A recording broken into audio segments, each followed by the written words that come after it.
Hello everybody and welcome again to our podcasts. My name's John, as you are aware. I've got David here with me. I've got Mary with us as well. And we've got a special guest, Shannon, who will be coming up in a few moments' time. This week we are talking about Mental Health Awareness Week, which you may or may not be aware of, but we will go into the details of that in a short while. David, Mary, if you'd like to introduce yourselves, and then we'll go over to Shannon. Hi everybody, David here again. Welcome to our second podcast of Series 4. Lovely to see you all. And over to you, Mary. Yeah, thanks David. Thanks John. Mary here from the Customer Insight team. Looking forward to be talking about Mental Health Awareness Week. So we're going to go over to Shannon now. Shannon, please introduce yourself and tell us all the good things that we need to know. Oh, thank you, John. So I am Shannon from the Customer Insight team. I work with Mary. And so how SAHA is going to be promoting Mental Health Awareness Week is we do have a web page that is currently under the resident section. And it just goes into the description about that the theme is now nature, because we're all seeing why more people have been going outside, going for walks, getting their exercise, and just showing it like why it's really important that we've all reconnected with nature. If you also want to get involved, if you go over to our Facebook page, throughout this week, we'll be promoting different ways you can get involved. Like you could post a picture of your favourite views and try and encourage other people to do the same, so you can sort of like get the feel as well. We've also got a walking group as well, where we're trying to encourage others to get outdoors and get their exercise still, because as we all know, we can all now start going back outside, things are starting opening again, but it's just really important that we still do go outside, and then we do still enjoy and connecting with nature. Yeah, that is actually one of the biggest things that I struggle with at the moment, is getting out. I mean, I do have my own mental health problems. Won't go into those directly, but I know what it's like. And as I said, and on the few occasions that I do get out, especially like today, I haven't been out for several weeks, not even through my front door. But I've been out today for a short period of time, and luckily the sun's out, and that sort of made me feel a little bit better about myself. And also noticing a lot of the spring flowers out and about at the moment, like bluebells and whatever in the gardens. And it was actually nice to get out, and I managed to actually sit and have a cup of coffee or two while I was out as well. I was just making a change, getting away from the home environment made a big difference. And I think nature really does make a difference. Yeah, so it's great to get out and about, isn't it? And yeah, thanks for that, Shannon. I mean, it's really good to know, how SAHA is going to be celebrating Mental Health Awareness Week. And I just wanted to mention, and I think you're going to include a link online from SAHA to the Mental Health Foundation, which is the organisation that's promoting Mental Health Awareness Week. And as we've said, the theme's nature. And on the web page, there's loads of stuff on there, actually. I just wanted to let everybody know that there's ways to get involved for organisations. So there's posters, there's logos. Apparently, you can even have a Zoom background that's promoting Mental Health Awareness Week. They've got all sorts of fundraising ideas for anybody who would like to. You can make a donation to the Mental Health Foundation there.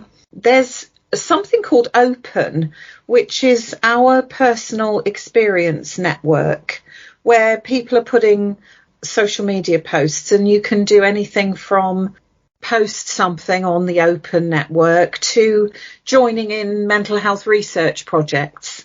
So I would definitely, I would definitely advise people to have a look. I think it's a really good site, as well as obviously joining in everything that Shannon's been talking about. There's a newsletter to sign up to.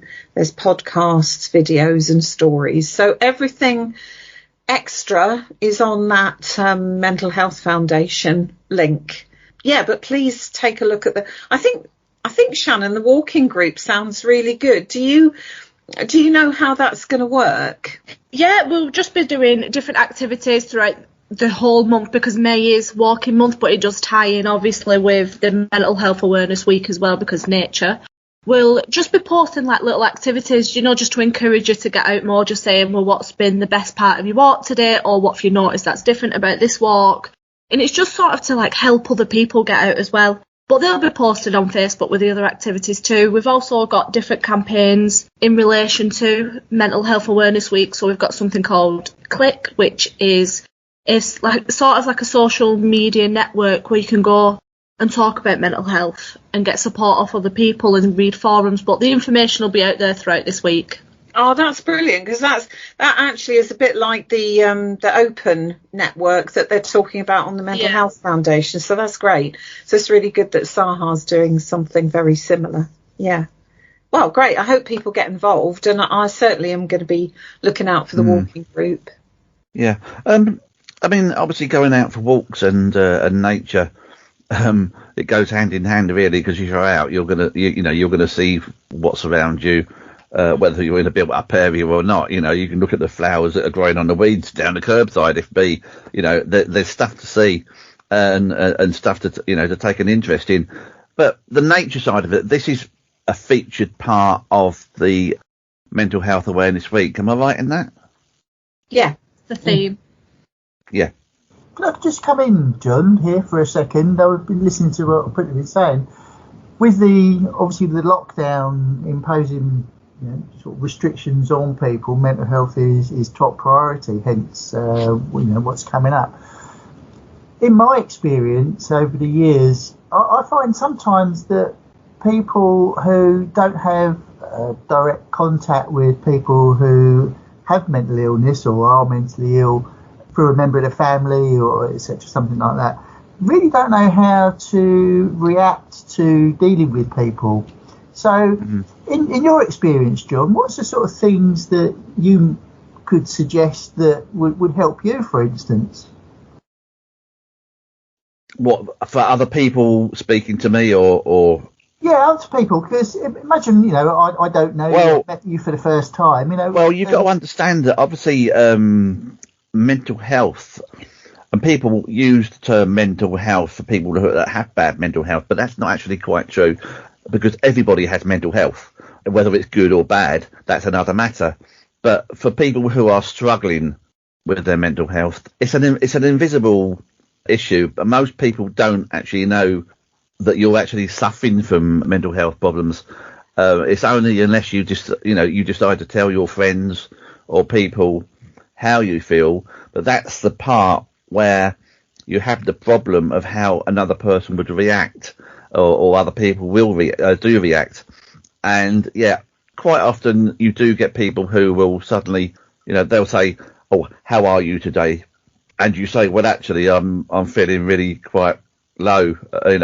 Whether they know you've got mental health issues or not, but you will still find the same sort of replies, "Oh," and it's almost like they wish they hadn't asked that question, and they'll either change the topic or go and speak to somebody else, leaving you in limbo, which doesn't make you feel any better at all. So in answer to your question, I think it would be nice if people would actually not shy away when they hear something negative like that. Ask, "Oh, what's the problem?" Just talk. You more often than not, just being able to chat about anything and everything is a great way of helping, like myself, and I'm sure other people will have mental health issues of whatever varying degrees they have it. Just being able to talk to somebody, because a lot of the time you feel so alone. Yeah, interestingly, John, I was having a look at the Mind website, and there's some really good information on there, and it actually backs up 100% what you've been saying. Don't shy away from people. Talk about it, because, as I said, with lockdown, we all feel that we need to talk to people at some time, and even if they have mental health issues, they still need to talk to people. Yeah. I must say that lockdown has actually made more people aware of mental health issues over a year and a half now almost, and there are obviously a lot of people who previously didn't have any mental health issues, but now they've actually, for whatever reasons they have actually been affected, and now they struggle. But they also have learnt, that life isn't always a fun game. It's It's an eye-opener for them, and actually realise that, maybe they've come across people in the past that have had mental health issues, and now they're thinking, oh yeah, I sort of understand how they were talking now. Yeah, I think you're right, John. I think. Do you know what I mean? I'm sorry. Yeah, I think people have become, we have all become very aware of our own mental health, haven't we? Regardless of whether we're having particular problems or not. I think it has been a quite a major change for a lot of people. Not being able to go to work or not being able to travel. It's been a massive turnaround for people, and I think I don't know what the word is I'm looking for, but I think the repercussions it's gonna go on for quite some time after, for the next few years maybe.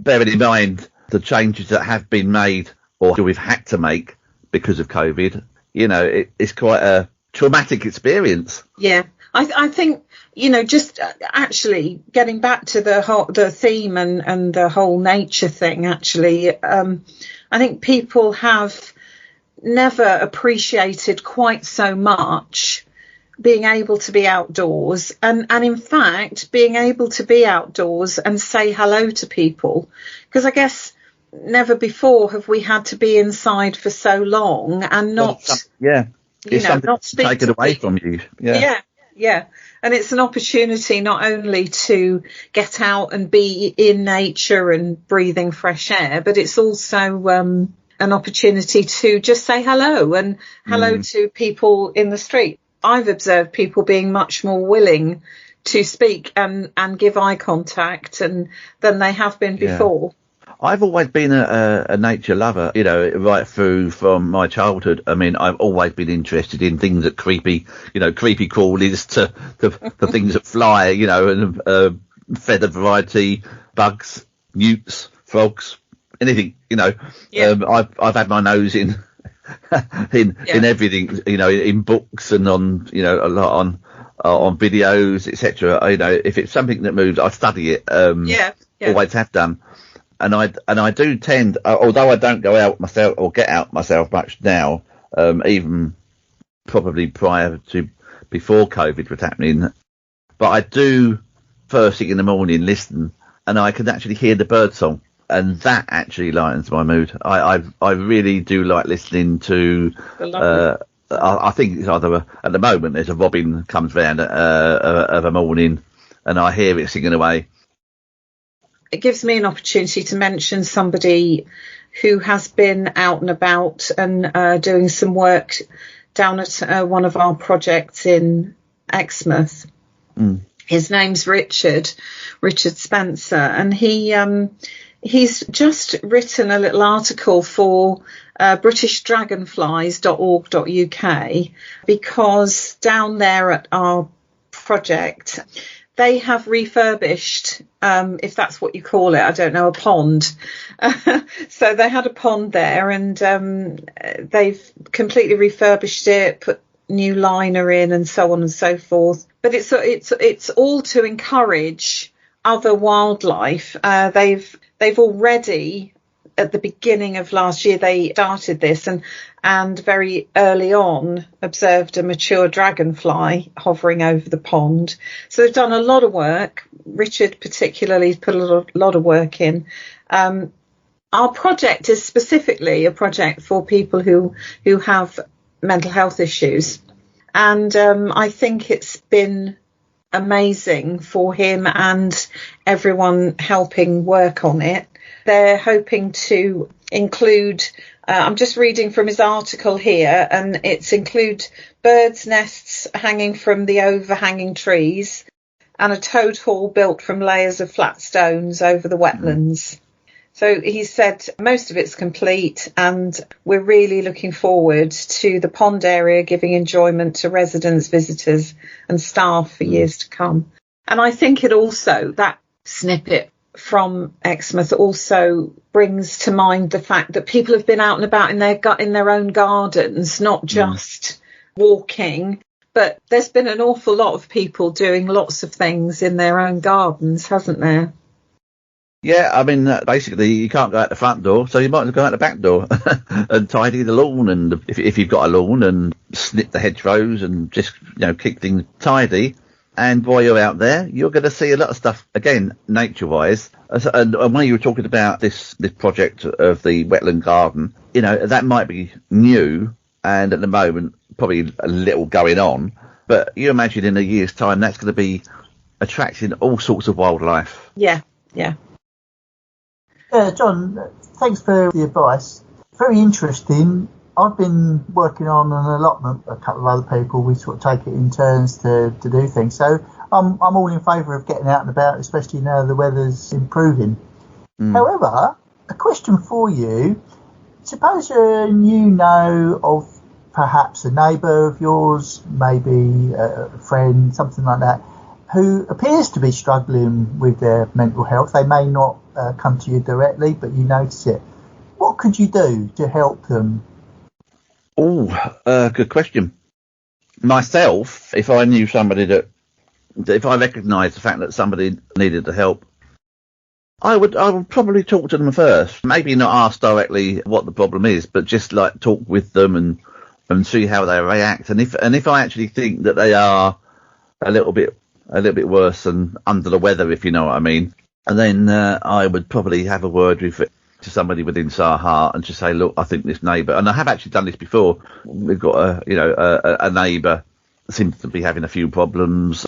Explain the situation, and obviously investigations can be made. Maybe a phone call from Saha, or even a knock on the door sort of contact, just to make sure that person is all right. Yeah, okay. So if perhaps then you might know that you perhaps want to refer them to professional help, where would you think would be the best place? Well, I wouldn't, in my own under my own steam, suggest anything like that personally, because I would rather it be done through a professional level.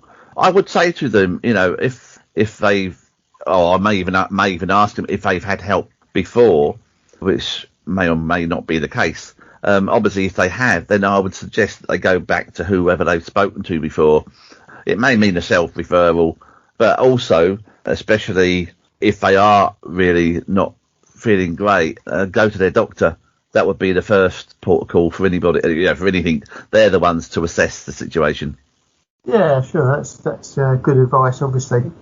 Yeah, I suppose there's a difference between telling someone about mind and telling and suggesting that they go to their doctor or look up mind and see if it would suit them. Yeah, Mary, there are so many different aspects of mental health that I wouldn't want to sort of suggest they should do one or the other. As I said, a doctor has more resources at his fingertips, and he can decide, what this person needs better than I can. Yeah. Absolutely. It's it probably is the very best place to start, because, they can discuss that with their own doctor, can't they? But could I also say that if anybody out there is suffering silently or quietly, however you want to put it, if you can, do seek the help. As I said, if you want to speak to somebody, Saha is out there. They'll put you in touch with whoever you need to talk to.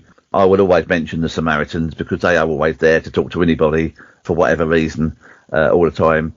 But again, I would say don't be afraid to go to your doctor, because if you sit there, nothing will change until you get that help. That's very true. It's very true. Yeah, fantastic. Mary and John, Shannon's been sitting there nice and quiet. Shannon, I believe that when the podcast actually goes out, you're going to put a link to some of these places for us? I am. I'm going to put some resources that are available. There'll be like the Samaritans number, there'll be 24-hour helplines, websites. There'll be loads of different resources. Yeah, that's really good, yeah. It sounds like, Mary, doesn't it, that everybody should get their walking boots on, get out there and do something, dig a pond. Yeah, for sure. I'm getting my boots on as we speak. Fantastic, okay. Yeah, just one more thing there, Mary. While we was talking, or while I was talking, I was actually thinking to myself about other ways of getting out. Most of us, we are lucky to have so much water around us. We've got beaches, we've got rivers, lakes, reservoirs. You know, we've got lots of nature walks all around us, and I'm sure there's always something within stone's throw that we can actually get to. And and there's nothing like a walk along the beach. I love beach walking. Yeah. Or walking along a river path or something like that. Just where there's water, you see so much again, especially if it's a nice quiet day and there's nobody else about. You can sort of just wander at your own pace, and it really just acts as a big distraction from your day-to-day worries. Sorry to interrupt you, John. There is, if you're struggling to find somewhere to walk, like you feel like you don't know any routes near you, there is something called walkingbritain.co.uk. And there's just like a search tool that says find walks by me. You put your postcode in and it'll show you all the possible routes that you can go on, and they'll show you if there's a lake nearby so you can listen to the water and so on. Absolutely right. Anyway, I think I've waffled on enough.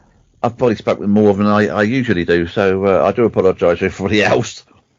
I think that's it. I don't think we've anything more to say. I want to thank Shannon for giving us the information that she's given us today. Been nice to hear from you. Mary, David, I'm going to say goodbye, and I'll let you two say your goodbyes as well.